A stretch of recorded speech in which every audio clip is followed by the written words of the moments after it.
High guys, good morning. দীপসুমি লাইফস্টাইলে সবাইকে স্বাগত জানিয়ে নতুন একটা ভিডিও শুরু করলাম। কেমন আছো সবাই? আশা করছি তো অনেক ভালো আছো, সুস্থ আছো। আর আমি কেমন আছি আশা করি আমার ফেস কাটিং, আমার কথা এসব শুনে তোমরা বুঝতেই পারছো। আজ হচ্ছে কোজাগরী লক্ষ্মী পুজো। তো কোজাগরী লক্ষ্মী পুজোর সবাইকে অনেক শুভেচ্ছা জানিয়ে ব্লগটা শুরু করছি। আর এখন ঘড়িতে বাজে 11টা, আর এখন থেকে আজকের ব্লগটা আমি স্টার্ট করছি।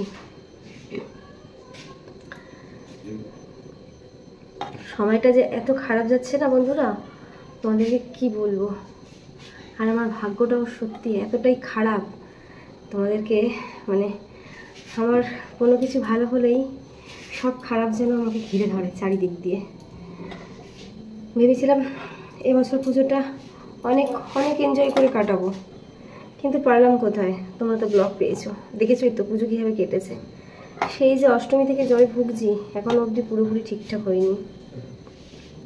মনের জোর নিয়ে পুজোটা কাটিয়েছি। তারপর একাদশীর দিন থেকে যে আমার কী শরীর খারাপ, তোমাদেরকে আর কি বলবো। প্রচুর শরীর খারাপ, ব্লগ তো করিনি, তোমাদের সাথেও কোনো রকম আপডেট আমি শেয়ার করতে পারিনি। কোনো রকম ইচ্ছেই করছে না ব্লগ করতে, আজকেও করতাম না, কিন্তু মনে হলো যে আজকে তো লক্ষ্মী পুজোর দিন, সারাদিনটা কীভাবে কাটাচ্ছি তোমাদের সাথে অবশ্যই শেয়ার করাটা দরকার আছে। সেই কারণে আজকে ব্লগটা করছি। আর শরীরটা তো এত খারাপ, মানে জ্বরে প্রচণ্ড না খেতে পারছি না, তো প্রচণ্ড উইক হয়ে গেছি। এত মাথা ঘুরছে, আমি সোজা হয়ে দাঁড়াতেই পারছি না, মানে মাথা সোজা করতে পারছি না। কীভাবে যে আমি কাজকর্ম করছি সেটা আমি জানি। একাদশীর দিন থেকে তোমাদের দাদাভাইয়েরও জ্বর, তোমাদের দাদাভাইকেও ধরেছে। তোমাদের দাদাভাই বিছানায় পড়া, মানে দুজনকে এখন কীভাবে সামলাচ্ছি সেটা আমরাই জানি। মানে আমাকে ও সামলাচ্ছে, আমি ওকে সামলাচ্ছি, এইভাবে দিন কাটছে। বাড়িতে অ্যাকচুয়ালি কেউ নেই, একাদশীর দিন থেকে শাশুড়ি মারা সব ঘুরতে গেছেন। ওনাদের বিয়েবাড়ি রয়েছে, ওখানে বিয়েবাড়িতে গেছে। বুঝতে পারছো পুরো সংসারটা আমার উপরে।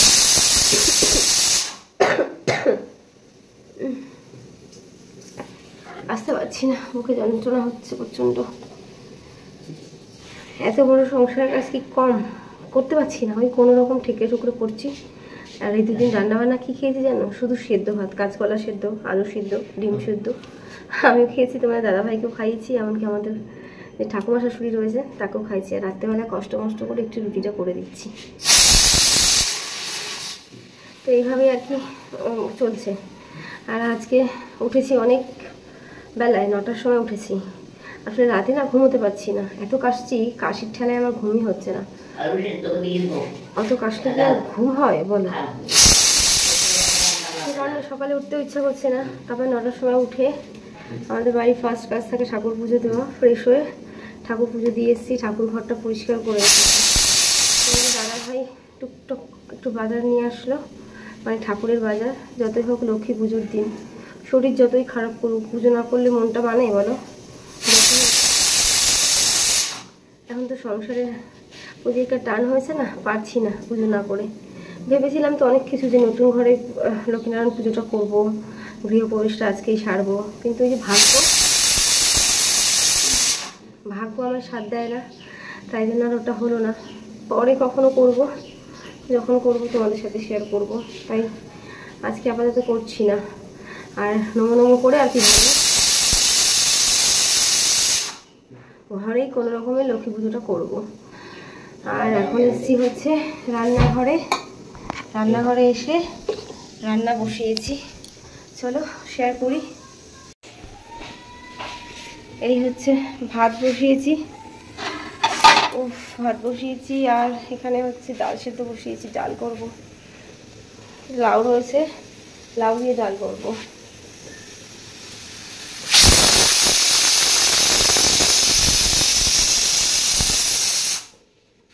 আর এই যে এখানে আলু পটল কেটে রেখেছি, কাল রাতেই কেটে রেখেছিলাম। জানি আজকে অনেক কাজ, সেই জন্য কেটে রেখেছিলাম যাতে একটু তাড়াতাড়ি হয়। দুদিন সেদ্ধ খেয়েছে তো,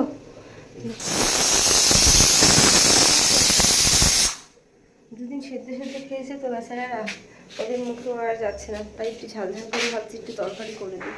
তারপরে প্রচুর কাজ আছে, এখনো ঠাকুরের বাসন মাজা হয়নি, ঠাকুরের বাসন বের করে ঠাকুরের বাসন মাজবো। তারপর যতই হোক লক্ষ্মী পুজোর দিন, এই কদিন তো একদিন মুছেছি ঘর, একদিন মুছিনি, একদিন মুছেছি একদিন মুছিনি।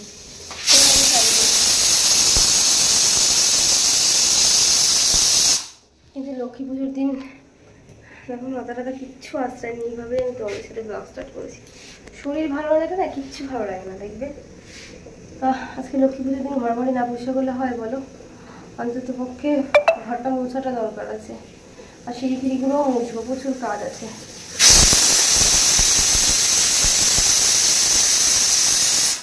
শরীরে জোর পাচ্ছি না, কোনো রকম ঠেকে ক্ষেত্রে কুতিয়ে কাজ করছি, এভাবেই কিন্তু করতে হবে, কী করবো বলো? তাই চলো শেয়ার করবো টুকটুক করে, যতটা পারবো তোমাদের সাথে শেয়ার করবো, বুঝবে তো শরীরের কন্ডিশন। চলো সঙ্গে থাকো। দেখো রান্নাবান্না সব কমপ্লিট করে দেখি রান্নাঘর পরিষ্কার করা হয়ে গেছে, বাসন টাসন মাজা হয়ে গেছে। আর এই যে তরকারি আলাদা করে রেখে দিলাম, তোমাদের দাদাভাইয়ের তরকারিটা বাটিতে রেখে দিলাম, কারণ আমার স্নান হয়ে গেলে তো আমি আর ধরবো না, ও খাবে। এই যে ডাল, এগুলো রেখে দেবো। এই দেখো এখানে ভাত সাথে সব রয়েছে।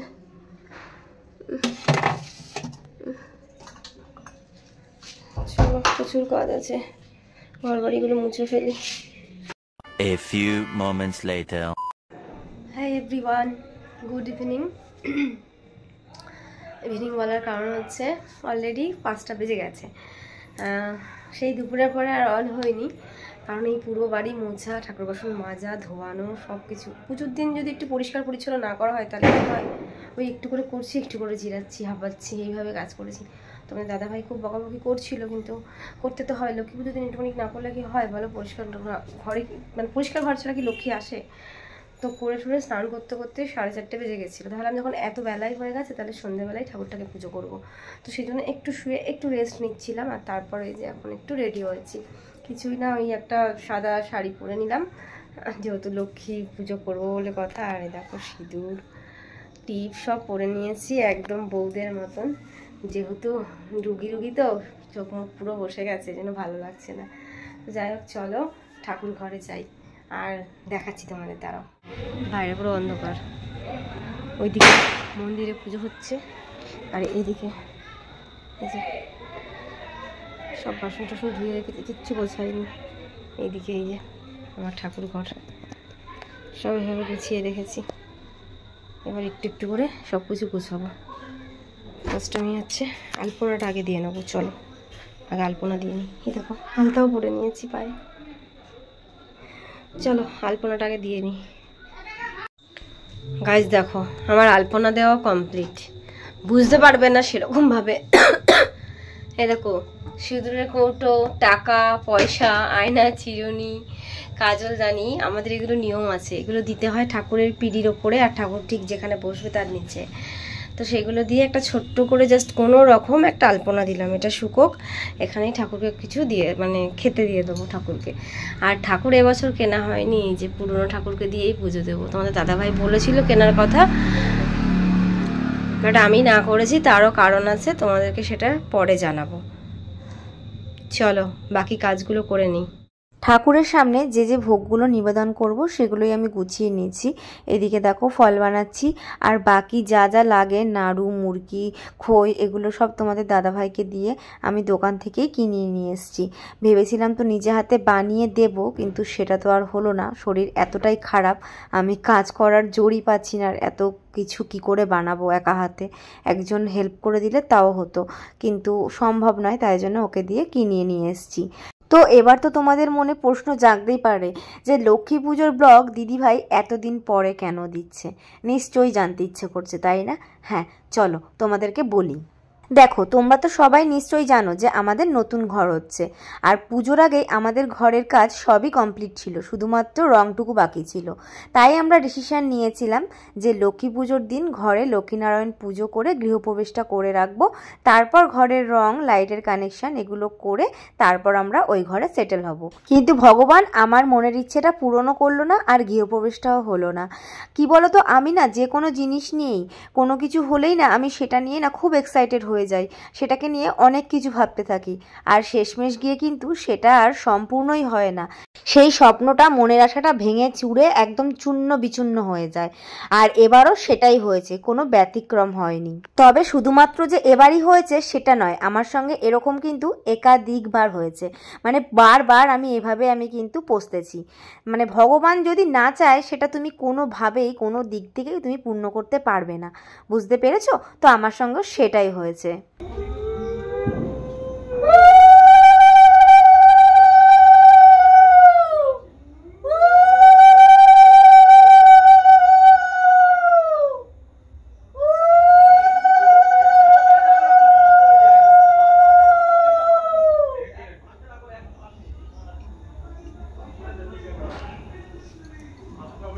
দেখো, আমাদের দুই সদস্য লক্ষ্মী পুজো দেখতে বসেছে এখানে। বড় সদস্য ঠান্ডায় বসছিল না, পিড়ি পেতে দিয়েছি, তার উপরে পিড়ির উপরে বসেছে উঠে। আরো একটা আছে, ওটা মনে হয় উপরে রয়েছে, ওটা আসেনি। মায়ের জন্য সব কিছু গুছিয়ে দিয়েছি, আর এদিকে ঘরটাও বসিয়ে নিয়েছি। আর এবারে তো ব্রাহ্মণের কাজটা আমি নিজেই করছি, তোমরা তো দেখতেই পাচ্ছ। আলাদা করে আর ব্রাহ্মণের দরকার পড়েনি। এবার মাকে ধূপ ধুনো দিয়ে মায়ের একটু আরতি করব, তারপর পাঁচালি পড়ব। তার আগে চলো আমি আমাদের লক্ষ্মী মাকে তোমাদের সঙ্গে একটু শেয়ার করে দিই। যদিও বা এটা আগের বছরের পুরনো মা, তবুও যতটুকু পেরেছি নিজের মতন করে সাজিয়েছি। চলো এক ঝলক দেখে নাও।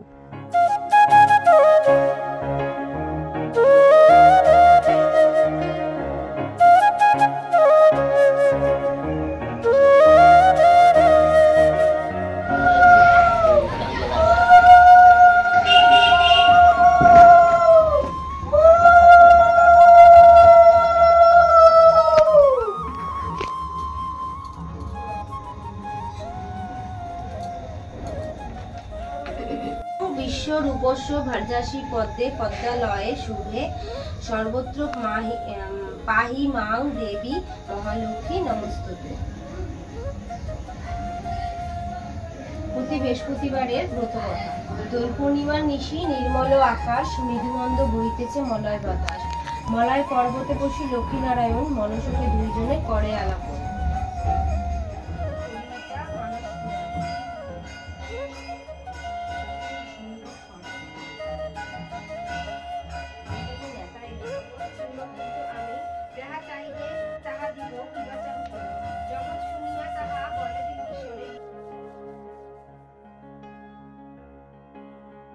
তবে যাই বলো, যত যাই করি না কেন, আমি কিন্তু আমার মন খুশি করে এবছরের পুজোটা করতে পারিনি। জানো তো, আমি জানতাম অনেক আগে থেকেই যে লক্ষ্মী পুজোর দিন শাশুড়ি মা বাড়ি থাকবেন না। আর সেই মতন কিন্তু আমি প্ল্যানও ছকে নিয়েছিলাম যে সারাদিন কিভাবে সংসারের সম্পূর্ণ কাজ করে তারপর আমি লক্ষ্মী মায়ের পুজোটা করব।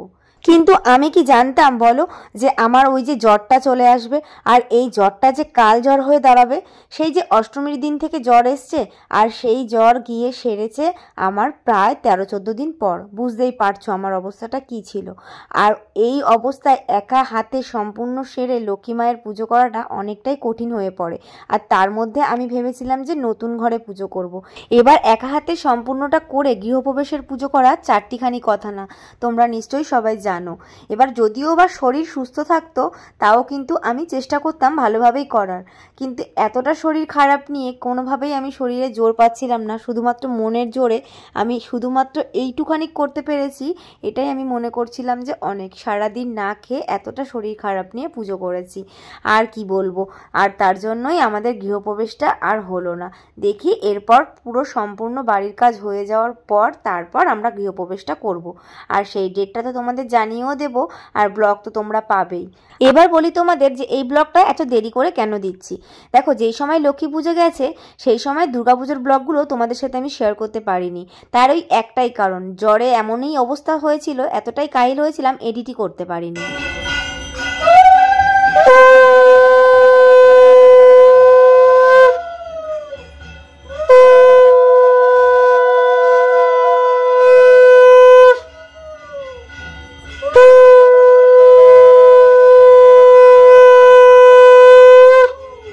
দিকে দেখো, তোমাদের সাথে গল্প করতে করতে আমার ঠাকুরের পাঁচালি পড়া শেষ। আর যে শঙ্খের আওয়াজটা তোমরা পেলে, এটা কিন্তু তোমাদের দাদাভাই বাজিয়েছে। জানো, ও যে এত সুন্দর শঙ্খধ্বনি দেয় সেটা আমি জানতাম না। যাক গিয়ে ভালোই হলো যে আমার সাথে সাথে ও একটু হেল্প করেছে। যাই হোক, যেটা বলছিলাম যে ব্লগ আমার এডিট ছিল না, দুর্গাপুজোর ব্লগই আমি তোমাদের সঙ্গে শেয়ার করতে পারিনি। আর তোমাদের লক্ষ্মী পুজোর ব্লগ কীভাবে দেবো? আর তারপর শরীর ঠিক হতে হতে আমার কালী পুজো চলে এসেছে, আর তোমাদের সঙ্গে লক্ষ্মী পুজোর ব্লগটা শেয়ার করতে পারিনি। তাই ভেবেছি যে আগে আমি দুর্গাপুজোর ভিডিওগুলো শেয়ার করব, তারপর কালী পুজোর ভিডিওগুলো শেয়ার করব, আর তারপর আমি কোনো এক সময় আমি ঠিক লক্ষ্মী পুজোর ভিডিওটা শেয়ার করে দেবো। তাই এতদিন পর আমি দেখলাম গ্যালারিতে রয়ে গেছে ভিডিওটা, তাই ভাবলাম তোমাদের সাথে শেয়ার করেই দিই। প্রথমে ভেবেছিলাম শেয়ার করব না, তারপর ভাবলাম ব্লগটা যখন রয়েছে তোমাদেরও তো জানা দরকার লক্ষ্মী পুজোটা আমাদের বাড়িতে হলো কি হলো না, তাই তোমাদের সাথে শেয়ার করলাম। হ্যাঁ গো, লক্ষ্মী পুজো এবারে আমি কোনো রকমভাবে করেছি, অতটা ধুমধাম করে করতে পারিনি। নিজের মতন করে যতটুকু পেরেছি ততটুকুই করেছি।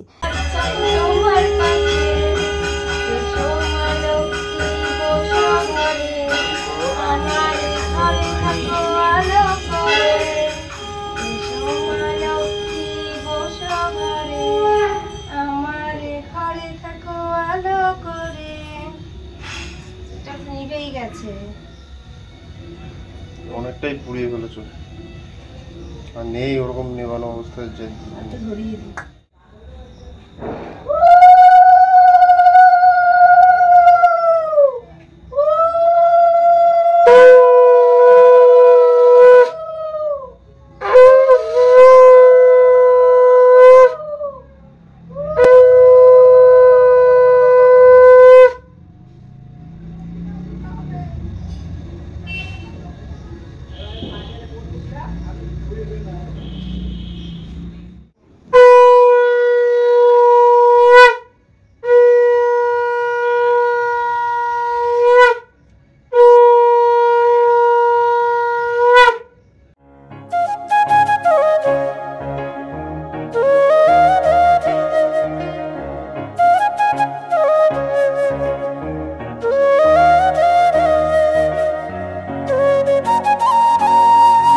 মায়ের পুজো শেষ করে তারপর ধূপধুনো নিয়ে সারা বাড়িতে আমি একটু একটু করে দিয়ে দিচ্ছি, কারণ লক্ষ্মী পুজোর দিন সারা বাড়িতে ধূপধুনোর সুগন্ধিটা না দিলে হয় না, তোমরা তো জানো।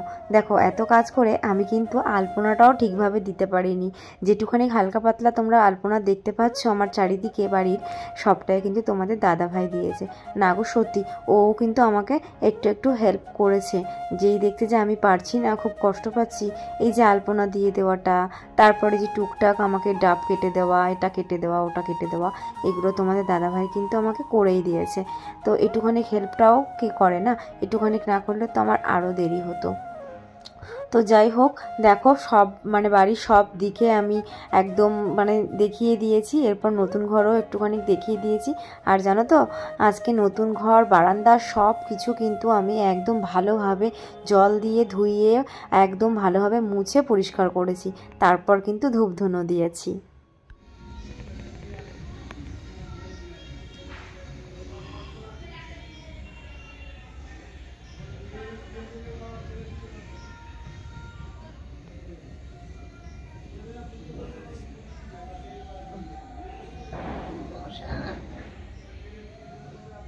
বন্ধুরা, ঠাকুর অনেকক্ষণ খেয়েছে, 8 ঘন্টার উপরে হয়ে গেল। এখন হচ্ছে প্রসাদ মাখবো, সব আর কি মেখে সবাইকে দিয়ে দেবো। আর ভালো লাগছে না, শরীর একদম খারাপ লাগছে। তো চলো প্রসাদগুলো মেখে সবাইকে দিয়ে নিই, তারপর আসছি। না তুমি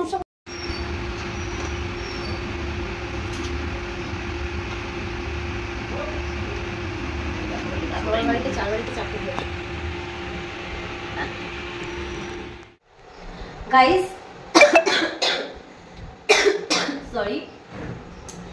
এখন বাজে 10:30, আর সত্যি বলতে সারাদিন এত খাটাখাটনি করেছি, তারপরে আমার ইচ্ছে করছিল না রাতের জন্য কিছু বানাতে। দুপুরের তরকারি যদি বা ছিল, তোমার দাদাভাই বলছিল একটু ভাত করো, কিন্তু আমার বিশেষ করে ইচ্ছেই করছিল না। কিন্তু ফেসবুক খুলেছিলাম, ফেসবুক খুলে দেখলাম যে কাছের এক বৌদি মানে খিচুড়ি ভোগ দিয়েছে মাকে। দেখে আমার যে কিরকম লাগছিল বিশ্বাস করবে না। দিয়ে ফোন করলাম, করে আমি বললাম যে আমাকে কি একটু দিয়ে যাবে প্রসাদ, খিচুড়ি প্রসাদ, আমি খাবো। তো বৌদি বাড়ি কিন্তু আমার বাড়ি থেকে অনেকটাই দূর, কিন্তু তবুও দেখো এই রাতে এসে আমাকে প্রসাদ দিয়ে গেল। সবই হচ্ছে কি বলবো, মায়ের ইচ্ছে। মা চেয়েছে যে না তোকে আজকে আর খাটতে হবে না, তুই অনেক কেটেছিস, তাই জন্য প্রসাদটা দিয়ে গেছে। নইলে আমি ভেবেছিলাম হয়তো বাড়িতে পাবো না, হয়তো আমাকে যেতে বলবে, কিন্তু ঠিক দেখো পেয়ে গেছি। তো আমি এখন খুব খুশি। এখন এটা আমি আর তোমাদের দাদা ভাই দুজনে মিলে এটাই এখন ডিনারে সারবো। আর এখন রান্নাবান্না কিচ্ছু করতে ইচ্ছা করছে না, শরীরটাও ভালো লাগছে না। তো ব্লগ আমি এটা খেয়ে নিচ্ছি, তুমি ওটা খেয়ে নাও, ঠিক আছে? ওটা হচ্ছে পাশের বাড়ি থেকে একজন আবার দিয়ে গেল। তো যাই হোক, দুজনে অল্টারনেট করে করে খাবো। তো ব্লগ এখানে শেষ করে দিচ্ছি। জানি না কি ব্লগ হয়েছে সারাদিনে, শরীর ভালো নেই আর ব্লগ কি করবো, তাও তো একটা কোনো রকম মিলিয়েছিলে তোমাদেরকে একটা ব্লগ শেয়ার করতে পারছি, ভেবেছিলাম তো পারবোই না। যাই হোক, ব্লগটা ভালো লাগলে অবশ্যই লাইক কমেন্ট শেয়ার করো। ভালো থেকো সবাই, দেখা হচ্ছে নেক্সট ব্লগে। চলো, গুড নাইট, টাটা।